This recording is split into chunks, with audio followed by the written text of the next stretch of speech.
I don't know, we're doing a mid-year check-in, okay? That's what it's called.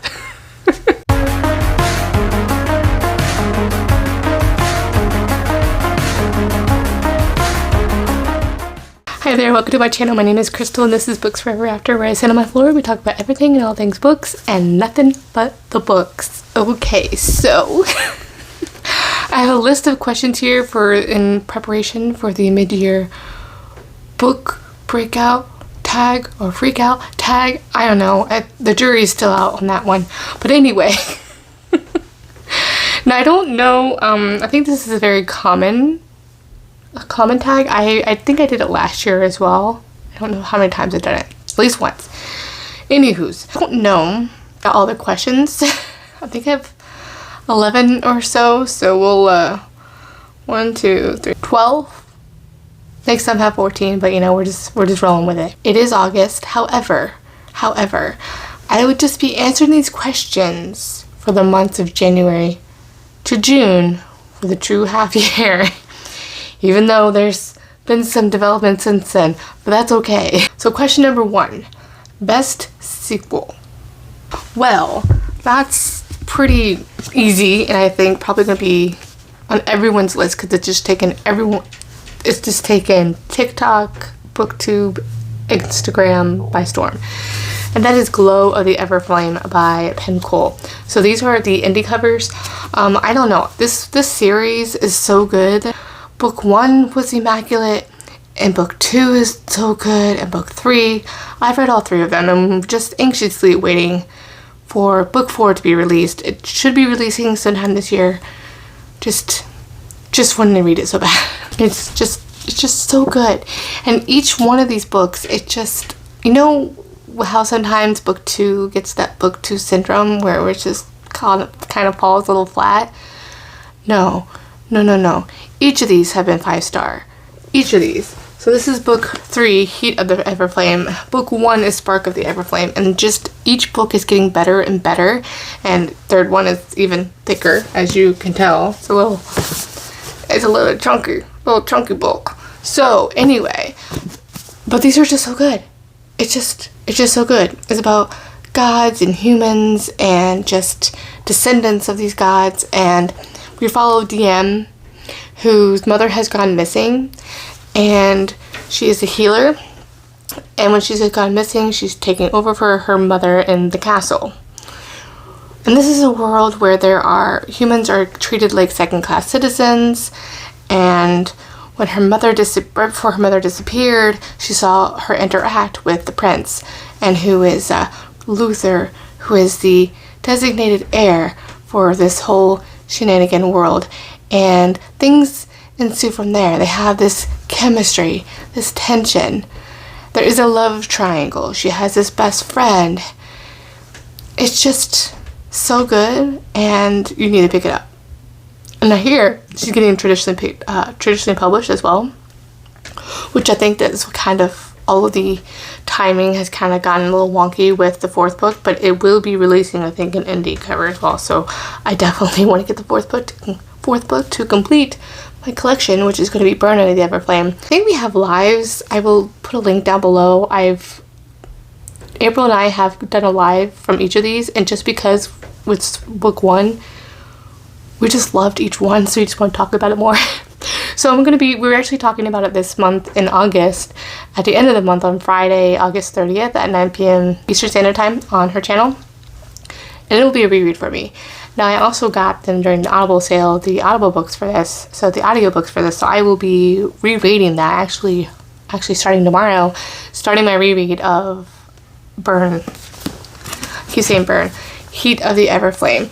So it's very, very chunky. It says 1,000 pages on Amazon. That's because it's the Kindle version, but it's actually only about, but the print version is only about 761 pages. So a little less than your Sarah J. Maas book. Okay.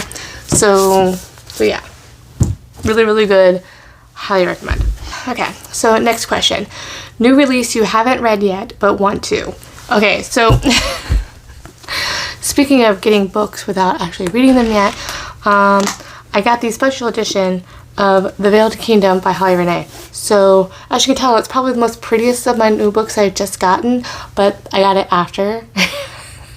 I received it in July, so it doesn't count technically, and that's okay. But this, I heard April talk about this, and everyone is talking about Daddy Daycare, and well, I want to learn more. But you know, before I do that, I will be reading A Kingdom of I ordered the whole freaking series, guys. I don't know.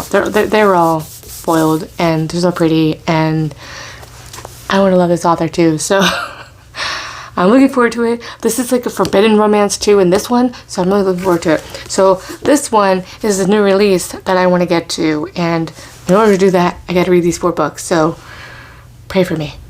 Next question, most anticipated release for the second half of the year. Well, I'm gonna have to say, as I said, I'm so behind. I'm just slower. As you can tell, I'm a slower reader. I don't even know if I'm gonna make 100 books this year. That's how behind I am. My work schedule has gotten kind of crazy this year, and just life in general has gotten crazy. However, the ones I'm looking forward to is A Fire in the Sky by Sophie Jordan. This is going to be her first like romantasy and like her spin-off of, like, I guess she had a previous series with dragons and things like that. So, you know, with the rise of Fourth Wing, I'm just so excited to see these romantasies with dragons in them, and I just want to read every single one. And this edition has like stenciled edges or like sprayed special edition features, so I really want to read it. And it doesn't seem like it's going to have any, like, I don't think you have to read her previous YA series to read this. It's just in the same world, from my understanding.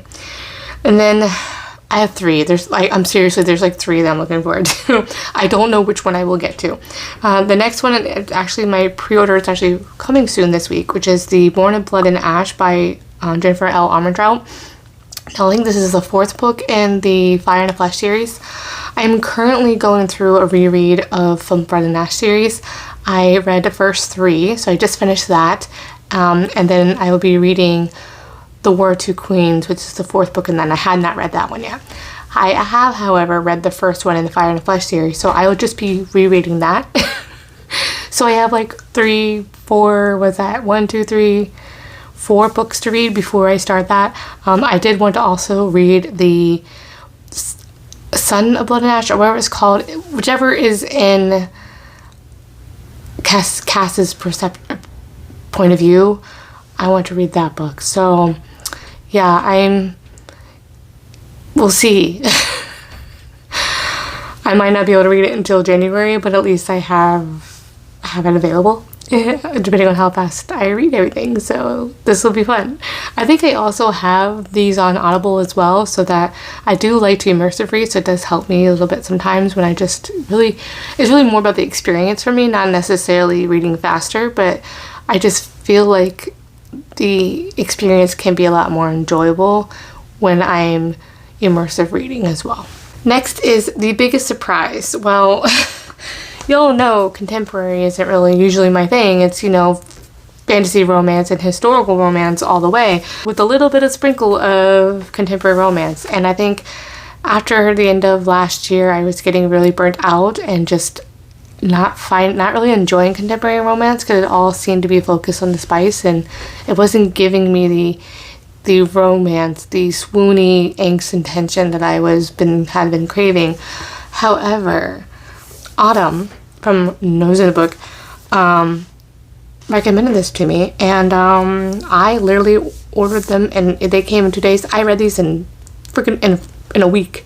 I think I read the first 2 books in 3 days. It was, as I say that, you know, I only maybe read two books a week if I'm lucky. It's at least so I'm reading only 8 books a month, and that was just crazy that I was able to finish them that much. But we have Flock, Exodus, and The Finish Line. Of these 3, the second book, Exodus, is probably my favorite. So this is like a modern day retelling of, it's a modern day twist, I would say, of Robin Hood, where a girl has to decide, she's coming back to her town years later, back to the small town, when the summer that she was 18, she had a relationships with these three men. The first with 2 of them she had a menage a trois with. So it is not a wide choose. She does eventually choose one at the end. And these were just, this was just so delicious. It was so good. So good. It's so hard to categorize it because it's a contemporary romance, but it's also it's not even dark, but it feels dark because it almost feels like a mafia romance a little bit too. It's very interesting, and it was so good. And I think she just released the traditionally published of these, and they're being released, and I'm trying not to be tempted, but these are just so gorgeous and beautiful, and I love these stories. It's just so good. Favorite new author, debut or new to you? Well, obviously I think definitely going to be Penn Cole. She's a new to me author, but also I don't have a book by her yet. I did check this out from the library, but it's Stacy Reed. I read Amount of Temptation. This was so good. I read this as part of the Ever After readathon that I created back in May for my birthday, and it was just so good. That woman, it was a workplace romance and a historical romance, and the banter and the chemistry, the swooniness, the pining felt so good. It was just so good, and it was just so good. There's even, she has a twin, and so it's like she tries to dress as him in order to protect him when he gets himself caught up in a duel because he got himself into trouble with some debt and whatever, and so he challenges somebody else to save face, and the person that he challenges is the hero in this book, and she goes in his place, and he quickly realizes it's not her, so he actually offers her a job as his secretary, which in that time period women as secretary was not at all common, and things just ensue from there. The forced proximity, the tension, the forbiddenness of it aspect, it was just so good, and I'm already a big fan. I can't wait to read another Stacey Reed, and I'm just, right now, I can't decide which one to start next. So I need Tara and Tara Talks Books, if you're watching, please tell me what to read next after Amount of Temptation, because I just can't decide on what series of Stacey Reed's to start next. Newest fictional crush, well, it's definitely Luther. Oh my gosh. The devotion this man is, the words that come out of his mouth, he will seduce you. And you're not even in his book. He is just, oh my gosh, he's just so romantic. The things that he says, but then at the same time he makes you question his intention somehow in this book, and it's just like, it was just immaculate. His devotion, oh my gosh, he just, he's got a mouth on him. He's so good. Yes, Luther all the way. Okay, I don't like this question. The next one is book that made you cry. I'm gonna say, because I don't cry in books, and it's just weird for me to say that, so I would just say a book that made me feel emotional, I want to say, and just feel the emotions very intensely, and it definitely has to be Exodus by Kate Stewart. And if you know what I'm talking about. Yes, we like rainy days, don't we, baby? Yeah, that part. Yes, it made me question. I was very distraught, but it's okay. I didn't cry, but it still made me very, like, it hurt my heart. So when a book hurts, when my heart hurts, but at the same time it repairs it after that, it's just so good. I'm just, oh, dang, so good. And all of that with all the other relationships and just things like, oh my gosh, the drama, this was just so wonderful. Okay, next one is a book that made you happy. Well, okay, just hold on. Okay, I had to find it behind my shelves here. The one that made me happy had to be Yours Until Dawn by Teresa Medeiros. I mean, this step back is really pretty. Oh my goodness. Beauty and the Beast retelling, she's a nurse, and she has to come to take care of this lord who has become blind from his I think he was in the Navy, and he got hit by like some cannon debris and things like that, so he became blind.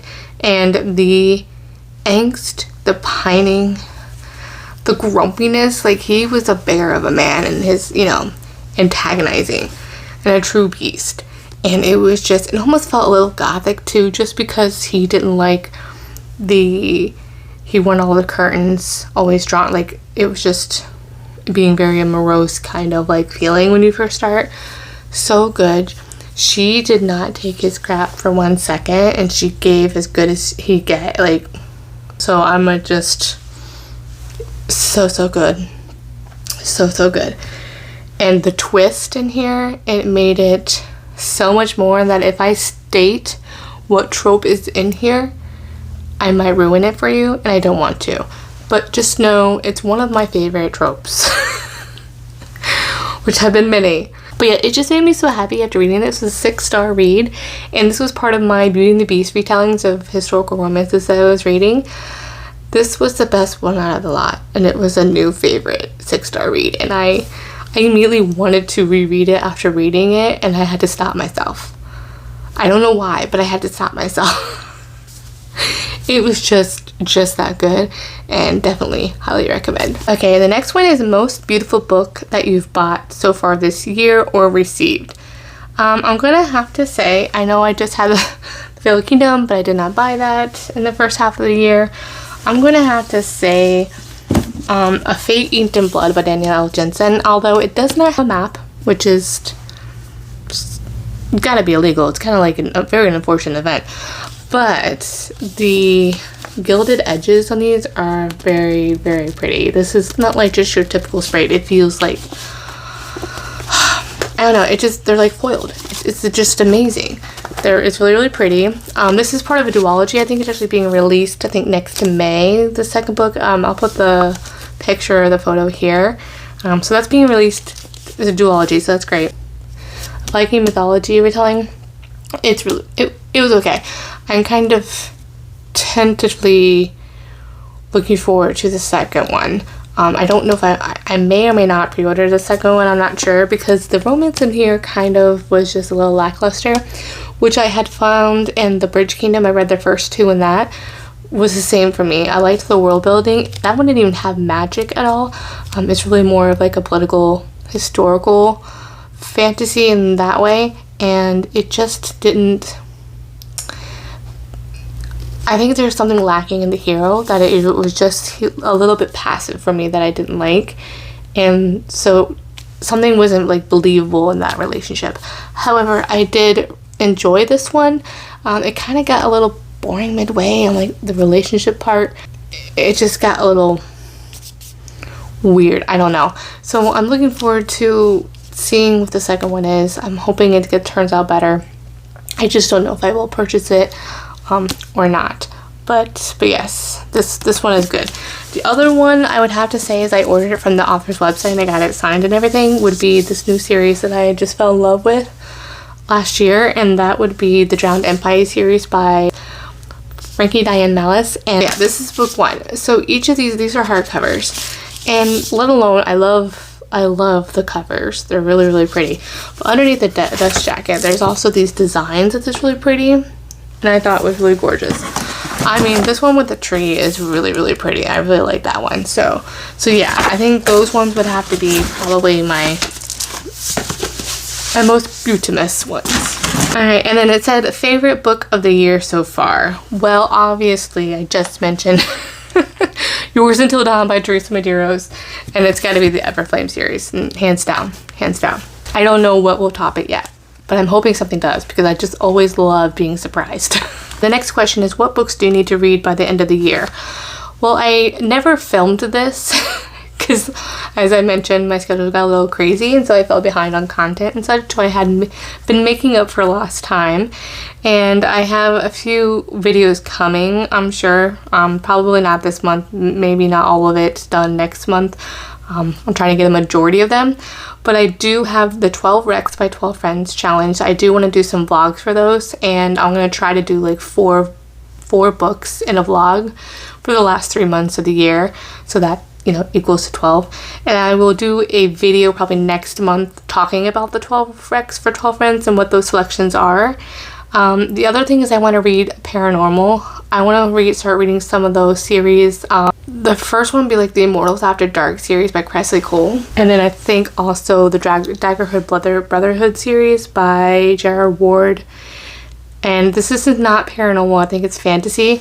The Dark Fever series by Karen Marie Moning. So I don't know which one I'm going to start first. I'll probably just do like what I similarly did for my young adult pick.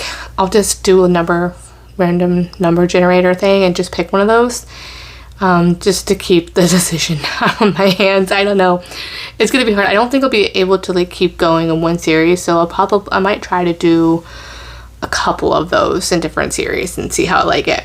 The next thing is I want to do like finishing all of my series, or trying to do a series update. So my plan is to actually do it's to finish some sequels. I just want to prioritize them. I've been doing that quite recently, and I'm just trying not to start as many new series before I finish the one before, if possible, especially that's why I prefer to read backlist books, is because they're already out, and I am such a slower reader anyway. By the time I get to it, then the book will be out. So unless it's a favorite author of mine, I'm trying to do that. Will I still buy books?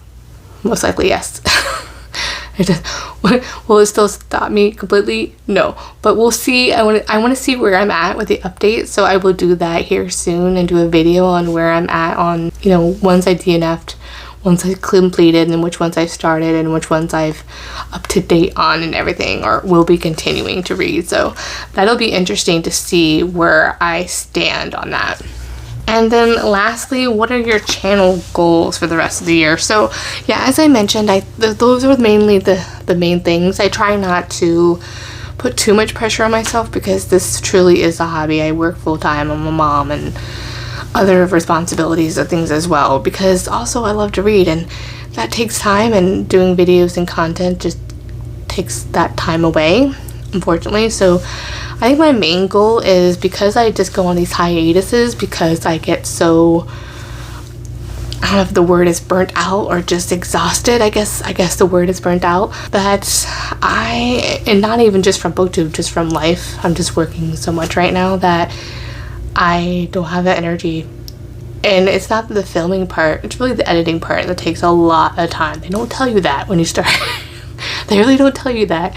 It takes a lot of time. So in doing this, I do this on my phone, so I don't have a lot of like setup. I have a microphone, a little small light, and my phone in the stand, so I don't have very much at all, which is okay, and which is fine. It takes a little bit of getting used to.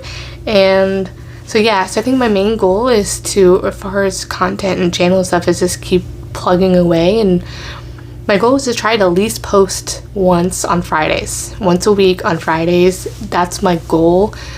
I gotta start small. Will I post more often? Probably yes. If I do, it'll probably be like a Sunday and a Wednesday or something like that, as much as I can, when I can.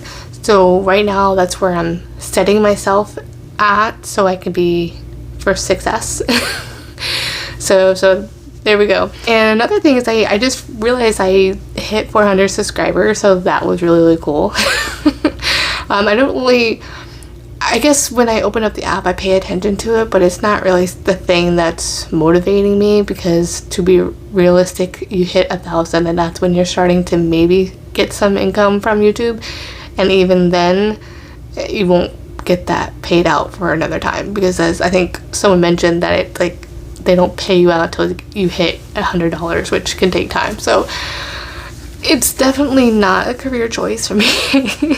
It's definitely have a day job. Like I said, this is a hobby, and I'm just really here. I love just making videos of stuff that I want to see and I want to talk about. And I just want to talk about books, and just wanting to be able to chat with friends on Bookstagram and everything like that. That's why I'm so excited to do live shows with people and just do readathons, is because that's what makes it fun, is that whole collaboration. Am I the best at like buddy reading? Probably not, because I just feel too much pressure. And I'm just like, I will talk to you when I'm done with the book, but I feel this pressure to finish. And so that's why, like, April, when we do our Mood Readers book club, like, she knows I'm like, okay, I'm starting, but by the time I'm starting, she knows she has a few days probably before she even has to start, because I just take a little longer. But yeah, so but yeah, I don't know where I'm going with this, but it's just really just trying not to put as much pressure on myself. And even as I'm saying that, I know I will still subconsciously or consciously still put pressure on myself. This non-existent thing that doesn't really actually exist, but because of just way social media works and things, you can't help comparing yourself to others.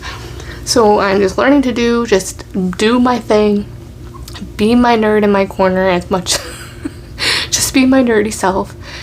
And that's all I can ask, and I think that's just part of it. It's just to make it fun for me, and if it ever comes to where it's really not fun anymore, I'll just do another hiatus, right? No, another thing is just letting people know, like, hey, if I'm going to take a week or 2 weeks, like, hey, I just needed to decompress kind of a thing, and I'll be back, that kind of thing. I might start doing that so that you guys aren't, like, left hanging. But that's really what it is if I stick to one video a week, that won't turn into big of a thing, I guess. All right, well, that is it. I answered all the questions that I found or that I want to, I guess. Yeah, let me know what was your favorite book of the year, and if I haven't mentioned it, tell me why I should read it, because that's why I'm here too as well. It's like I come here for BookTube for Rex, right? So yeah, let me know down in the comments what you got there, and if you don't want to comment anything but you want to let me know that you were here, please go ahead and comment a question mark emoji if there is one. I will put a little icon there for that is. I don't know if it's that. But there we go. As always, I will have my links down below. I'll have my Goodreads, Instagram, and Amazon wishlist. And I will see you guys in my next one. Bye.